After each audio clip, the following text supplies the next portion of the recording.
வணக்கம். அகரம் தமிழ் வகுப்புல மீள்பார்வை பயிற்சி செய்யறது பார்த்துட்டு இருக்கோம். ஏற்கனவே படிச்சு முடிச்ச விஷயங்கள்லாம் பயிற்சி பண்ணிட்டு இருக்கோம். மீள்பார்வையை தான் ரிவைஸ் பண்ணிட்டு இருக்கோம். இன்னைக்கு என்னென்ன எக்ஸசைசஸ் கொடுத்துருக்க அப்படின்னா, இதுவும் மிஸ்ஸிங் லெட்டர்ஸ் தான். ஆப்ஷன்ஸ் இருக்கு. நீங்க அந்த வார்த்தைகளை எழுதி இது கீழே விடுபட்ட எழுத்த கலர் பெண்ணால அண்டர்லைன் பண்ணி அனுப்புங்க. சரிங்களா? நீங்க இந்த ஆப்ஷன்லாம் எழுத வேண்டாம். ஒன்லி கரெக்டான ஆன்சர் எழுதி அந்த விடுபட்ட எழுத்து என்னவோ அதுக்கு கீழே நீங்க கலர் பெண்ணால அண்டர்லைன் பண்ணி அனுப்பணும். அடுத்தது இதுவும் மிஸ்ஸிங் லெட்டர்ஸ் தான். சரிங்களா? ஆப்ஷன்ஸ் கொடுத்துருக்காங்க. எந்த லெட்டர் கரெக்டா வருமோ ஃபில்அப் பண்ணி அந்த லெட்டருக்கு கீழே நீங்க கலர் பெண்ணால அண்டர்லைன் பண்ணுங்க. இது என்னன்னா, எழுத்துகள் ஒரு வார்த்தையில எழுத்து இடம் மாறி இருக்கு. உதாரணமா இங்க பாத்தீங்கன்னாக்கா, இதுல என்ன வார்த்தைனா, இது கம்பம். இதான் சரியான எழுத்துகள். வரிசை வரிசை எழுத்துகளின் வரிசை இதான். ஆனா எழுத்துகளோட வரிசை இதுல இடம் மாறி இருக்கு. அதை சரியா எழுதி சரியான வார்த்தையை நீங்க கொண்டு வரணும். அப்ப நீங்க இது என்ன வார்த்தையா இருக்கும்ன்றத அசியூம் பண்ணிட்டீங்கன்னா, சரிங்களா, உங்களுக்கு கரெக்டா உங்களால என்ன பண்ண முடியும், அந்த எழுத்துக்களை வரிசைப்படுத்தி அந்த வார்த்தையை உருவாக்க முடியும். சரிங்களா? இதுக்கு அந்த ஆன்சர் மட்டும் நீங்க எழுதுனா போதும்.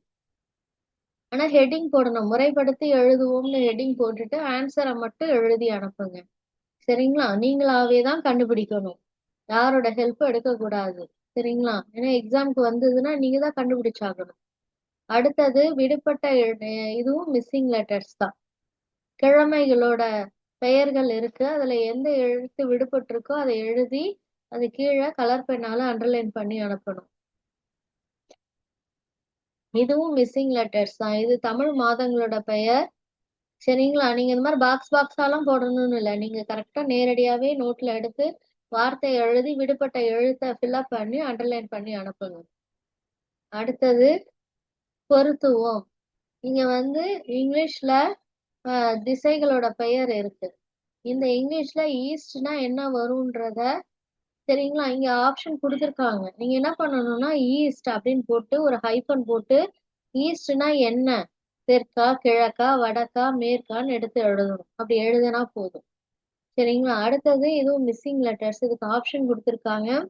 நீங்க சரியான எழுத்தை ஃபில்அப் பண்ணி அண்டர்லைன் பண்ணி அனுப்புங்க. அடுத்தது திசைகளோட பெயர். இப்ப என்ன பண்ணணும்னா, ஏற்கனவே ஆன்டி சொல்லியிருக்க, ஒரு ரவுண்ட் போட்டு அந்த கோடுகள் 6 பக்கமும் அந்த கோடுகள்,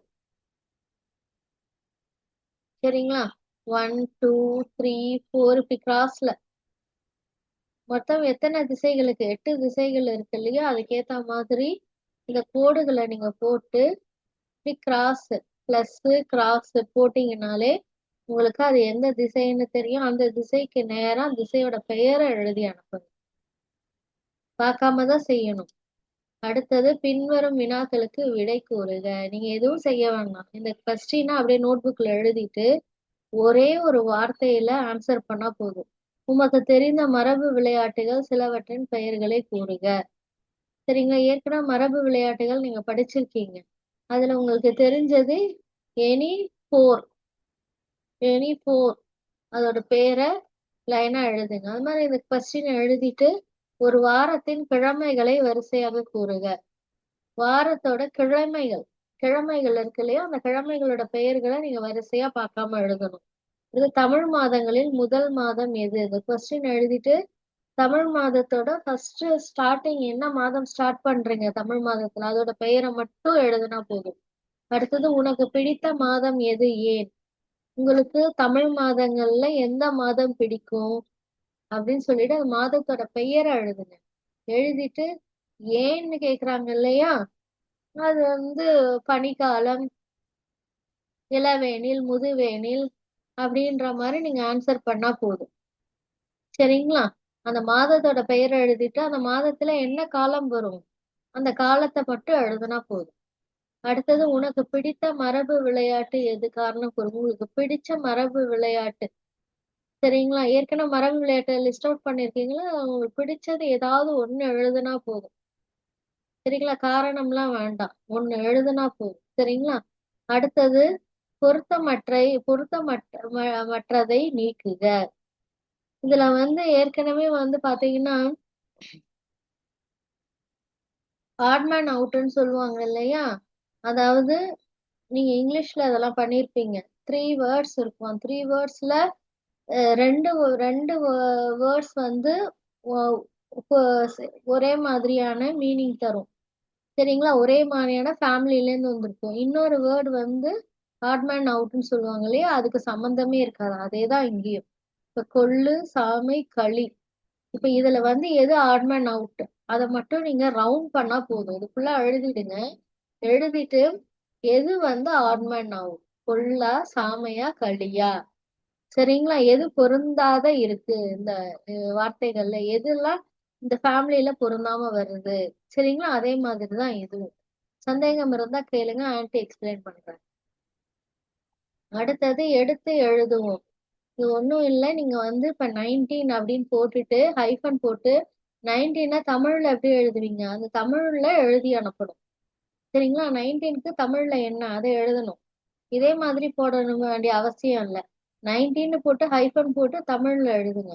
இந்த 16 போட்டு ஹைஃபன் போட்டு தமிழ்ல 16க்கு என்னவோ அப்படி எழுதுனா போதும், 1 by 1.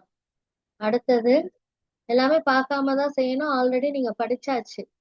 இது மேட்ச் த ஃபாலோயிங், பொருத்துவோம். இப்ப அவளுக்கு இதுல எது பொருந்தி வரும்? அவள் பேசினார்னு வருமா? அவள் விளையாடுவேன்னு வருமா? அவள் பாடினாள்னு வருமா? அவள் தூங்கினன்னு வருமா? அவள் வென்றான்னு வருமா? இது பாலை வச்சு நீங்க கரெக்டா மேஷ் பண்ணணும். நீங்க இந்த மாதிரி கிராஸ் எல்லாம் போடக்கூடாது. அவள்னு இந்த லெஃப்ட் சைடு இருக்கிறத எழுதிட்டு ஹைஃபன் போட்டு அவளுக்கு நேரா நீங்க இதுல எது பொருந்தி வருமோ அதை மட்டும் எடுத்து எழுதுனா போதும். சரிங்களா? நம்ம அவன் போட்டு ஹைஃபன் போட்டு அவனுக்கு இதுல எது பொருந்தி வருதோ எழுதணும். அப்படிதான் எழுதணும். அடுத்தது விடுபட்ட தமிழ் மாதங்களின் பெயர்களை எழுதணும். சரிங்களா? அப்ப சித்திரை, வைகாசி இருக்கு. இதுக்கப்புறம் என்ன மாதம் வரும்? அந்த வரிசைப்படி நீங்க இதை ஃபில்அப் பண்ணி எழுதி அனுப்பணும். பார்க்காம தான் செய்யணும். அடுத்தது கிழமைகளோட தமிழ் பெயர்கள். இப்ப இங்கிலீஷ்ல கிழமையோட பெயர் கொடுத்துருக்காங்க இல்லையா? இந்த கிழமைக்கு தமிழ்ல என்ன வரும்ன்றத அதுக்கு நேரா நீங்க பார்க்காம எழுதி அனுப்பணும். இப்ப இதை எழுதும் பொழுது இங்கிலீஷும் எழுதி தமிழ் எழுதணும். சரிங்களா? அடுத்தது கீழ்காணும் தொடர்களில் எண்களுக்கு பொருத்தமாக எண்ணு பெயர்களை குறிப்பிடுக. இதுல பாத்தீங்கன்னா என் பிறந்த நாள் இந்த மாதம் 15ஆம் நாள் வருகிறது. இந்த 15, அதாவது 15 இருக்கு இல்லையா? என் பிறந்த நாள் இந்த மாதம் 15th வருகிறதுன்னு இருக்கு இல்லையா? இந்த 15க்கு தமிழ்ல என்ன? 15ஆ 12ஆ? சரிங்களா? நீங்க ஆன்சர் மட்டும் எழுதுனா போதும். இந்த கொஸ்டின் எழுதி கீழே ஆன்சர் மட்டும் எழுதுனா போதும். அதே மாதிரி இங்க 20க்கு என்னவோ அதுக்கான ஆன்சர். 17க்கு என்னவோ அதுக்கான ஆன்சர். அடுத்தது fill in the blanks, கோடிட்ட இடம். இது திசைகளோட பெயர்களை நீங்க எழுதணும். சூரியன் எந்த திசையில தோன்றும் அப்படின்னு எழுதணும். சரிங்களா? தெற்கா, மேற்கா, வடக்கா, கிழக்கான்னு எழுதணும். சூரியன் உதிக்கும் திசைக்கு வலப்பக்கம். சரிங்களா? அதாவது இந்த இடத்துல ஆன்சர் எழுதுறீங்க இல்லையா? இப்ப இந்த இடத்துல ஃபர்ஸ்ட் fill in the blanksல என்ன ஆன்சர் எழுதுறீங்களோ அந்த திசையோட வலது பக்கம் என்ன திசை வரும்ன்றத நீங்க எழுதணும். சரிங்களா? வலப்பக்கம்னா ரைட் சைடு. நீங்க ஆல்ரெடி அந்த ரவுண்ட் போட்டு கோடெல்லாம் போட்டு பண்ணிருப்பீங்க இல்லையா? அதை திரும்ப போய் நீங்க எழுதுனதை செக் பண்ணுங்க. அதாவது நீங்க ஏற்கனவே எழுதுனது இல்ல, இந்த இந்த இதுல அசைன்மெண்ட்லயே பண்றீங்க இல்லையா? அதுல போய் செக் பண்ணி அதோட ரைட் சைடு என்ன திசையோ அதை எழுதுங்க. அதே மாதிரி சூரியன் மாலையில் டேஷ் திசையில் மறையும். சூரியன் மறையும் திசை என்னன்றதை எழுதணும். இது சூரியன் உதிக்கும் திசைக்கு இடப்பக்கம் டேஷ் திசை. இப்ப சூரியன் உதிக்குதுன்னா அதோட இடப்பக்கம், அதாவது லெஃப்ட் சைடு. இங்க ஃபர்ஸ்ட் fill in the blanksல என்ன திசை எழுதுறீங்களோ அதோட ரைட் சைடு என்ன திசையோ அது செகண்ட் fill in the blanksல எழுதணும். அதே மாதிரி இந்த ஃபர்ஸ்ட் fill in the blanksல என்ன திசை எழுதுறீங்களோ அது லெஃப்ட் சைடு என்ன திசை வரும்ன்றத இந்த ஃபோர்த் fill in the blanksல ஃபில்அப் பண்ணி எழுதணும். சரிங்களா? கரெக்டா ஃபில்அப் பண்ணி எழுதுங்க. சந்தேகம் இருந்தா கேளுங்க. அடுத்தது பொருந்தாத சொல். இதுவும் அதாவது ஆட் அண்ட் அவுட் தான். சரிங்களா? இப்ப இதுல எது வந்து பொருந்தி வராது அப்படின்றத எழுதி ரவுண்ட் பண்ணி அனுப்பணும். கிளியை குறிக்காத சொல், இதுல எதெல்லாம் கிளியை குறிக்காத சொல்லோ அதை ரவுண்ட் பண்ணணும். நம்ம கதிரவன் ஏற்கனவே நம்ம படிச்சிருக்கோம் இல்லையா, ஒரு சொல் பல பொருள், அது ஒட்டிதான் வரும். இப்ப கதிரவன்ல குறிக்காத சொல் இதுல எதுவோ அதை ரவுண்ட் பண்ணணும். அதே மாதிரி நிலவு, அதான் மூன். சரிங்களா? அடுத்த குழந்தை, அடுத்தது யானை. இதுல எது யானைக்கு யானைக்கு பொருந்தாத சொல்லோ அதை வட்டமிடணும். சரிங்களா? அடுத்தது படத்தை பார்த்து விடுபட்ட சொற்களை எழுதுக. இப்ப இது என்னது? இது சன், சூரியன் இல்லையா? இந்த சூரியனுக்கு பல பல இது பேர் இருக்கு இல்லையா, அதுல ஒரு பேர் வந்து விடுபட்டு இருக்கு. அது என்ன பெயரா இருக்குன்றத ஃபில்அப் பண்ணி அனுப்புங்க. இந்த மாதிரி யானையோட மற்ற பெயர்கள் என்ன அப்படின்னு எழுதணும். கிளியோட மற்ற பெயர்கள் என்ன, எல்லாம் பார்க்காம தான் செய்யணும். சரிங்களா? இல்ல எனக்கு இது மறந்து போச்சு ஆன்டினா ஒரு தடவை நீங்க ஏற்கனவே எழுதுனதை படிச்சுட்டு அதுக்கப்புறம் பார்க்காம எழுதுங்க. அதுக்கப்புறம் வினைச்சொல். இப்ப மஞ்சு நன்றாக, இதுல எது வரும்? சரிங்களா? எந்த வினைச்சொல் வரும்? பாடுகிறான் வருமா, பாடுகிறாள் வருமா? சரிங்களா? ஆண்பால் பெண்பாலை வச்சு அந்த பாலை வச்சு நீங்க இதை ஃபில்அப் பண்ணணும். அடுத்தது விடுபட்ட எழுத்தை எழுதுக. இது ஆப்ஷன் இல்லை, நீங்களாவே என்ன எழுத்து வரும்ன்றத கரெக்டா ஃபில்அப் பண்ணி அண்டர்லைன் பண்ணி அனுப்பணும். சரிங்களா? யார்ட்டையும் ஹெல்ப் கேட்க கூடாது, நீங்களாவே தான் பண்ணணும். அடுத்தது இதுவும் என்னது, fill in the blanks தான். இரவில் டேஷ் தோன்றும். இங்க நூல் மதி, இதுக்கு வந்து ஒரு சொல் பல பொருள் இருக்கு இல்லையா? அப்ப எந்த எது வந்து எந்த fill in the blanksக்கு பொருத்தமா வரும்ன்றதை எழுதி அனுப்புங்க. இது ஆல்ரெடி நம்ம பண்ணதுதான். அடுத்து எதிர்ச்சொற்கள், இதுவும் நம்ம ஆல்ரெடி படிச்சிருக்கோம். சரிங்களா? மேடுக்கு என்ன எதிர்ச்சொல், வழியேக்கு என்ன எதிர்ச்சொல், இதெல்லாம் நீங்க எழுதி அனுப்பணும். ஆல்ரெடி நீங்க படிச்சது மறந்து இருந்தீங்கன்னா ஒரு தடவை படிச்சுட்டு திரும்ப பார்க்காம எழுதுங்க. அடுத்தது பொருத்தமான சொல்லை மட்டும் வட்டமிடுவோம். இது வரைக்கும் பொருத்தம் இல்லாத சொல்ல வட்டமிட்டோம் இல்லையா, இதுல பொருத்தமான சொல்ல மட்டும் வட்டமிடணும். இதுல குழந்தையை குறிக்கிற சொல் எது, அதை மட்டும் வட்டமிடணும். குழந்தைய வந்து இந்த 3 வார்த்தைகள்ல எந்த வார்த்தை குழந்தையை குறிக்குமோ அதை மட்டும் வட்டமிடணும். சரிங்களா? அது மாதிரி ஒளியை குறிக்கும் சொல், அரசனை குறிக்கும் சொல். அடுத்தது fill in the blanks. இங்க ஆப்ஷன்ஸ் இருக்கு. இந்த ஆப்ஷனை வச்சு இந்த fill in the blanks நீங்க கரெக்டா ஃபில்அப் பண்ணி அனுப்புங்க. சரிங்களா?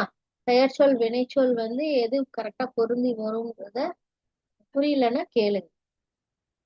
அதோட கண்டினியூஷன் தான் இது. இது என்னன்னா 3 சொல் கொண்ட தொடரை உருவாக்குவோம். இப்ப நான் ஃபர்ஸ்ட் வார்த்தை, 2வது பள்ளிக்கு, 3வது இதுல எது வரும்ன்றத கரெக்டா செலக்ட் பண்ணணும். நான் பள்ளிக்கு சென்றாய் வருமா, பள்ளிக்கு சென்றால் வருமா, நான் பள்ளிக்கு சென்றேன் வருமா, நான் பள்ளிக்கு சென்றார் வருமா, நான் பள்ளிக்கு சென்றான் வருமா, எது வரும்? கரெக்டா வந்து நீங்க எழுதி அனுப்பணும். சரிங்களா? இது சென்டென்ஸாவே எழுதுனா போதும். ஃபர்ஸ்ட் நம்பர் 1 போட்டு நான் பள்ளிக்கு, இதுல எது கரெக்டான ஆப்ஷனோ சூஸ் பண்ணி அதை எழுதணும்.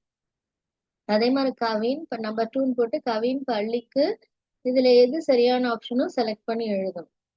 சரிங்களா? இதெல்லாம் ஆல்ரெடி நம்ம படிச்சாச்சு, பெயர்ச்சொல் வினைச்சொல்லாம். அடுத்தது சென்டென்ஸ் இருக்கு இல்லையா, இதுல வந்து இந்த ஃபர்ஸ்ட் சென்டென்ஸை ஃபர்ஸ்ட் எழுதணும். எழுதிட்டு அதுக்கு கீழே இது இறந்த காலமா நிகழ்காலமா எதிர்காலமான்னு எழுதணும். அதே மாதிரி ஒவ்வொரு சென்டென்ஸ்க்கும்.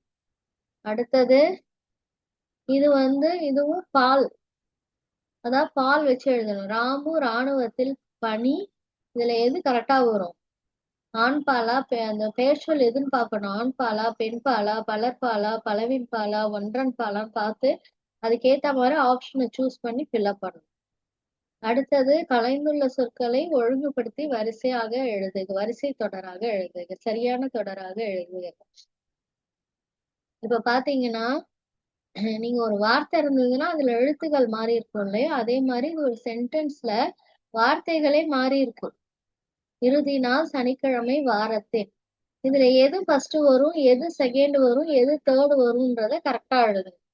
இதுல எந்த வார்த்தை ஃபர்ஸ்ட் வரும், எந்த வார்த்தை செகண்ட் வரும், எந்த வார்த்தை தேர்ட் வரும்ன்றத கரெக்டா எழுதணும்.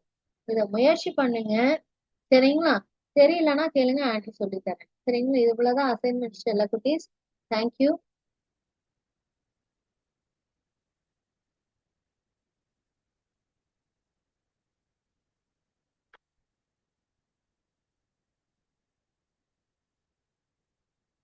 டவுட் இருந்தா கேளுங்க. தேங்க்யூ.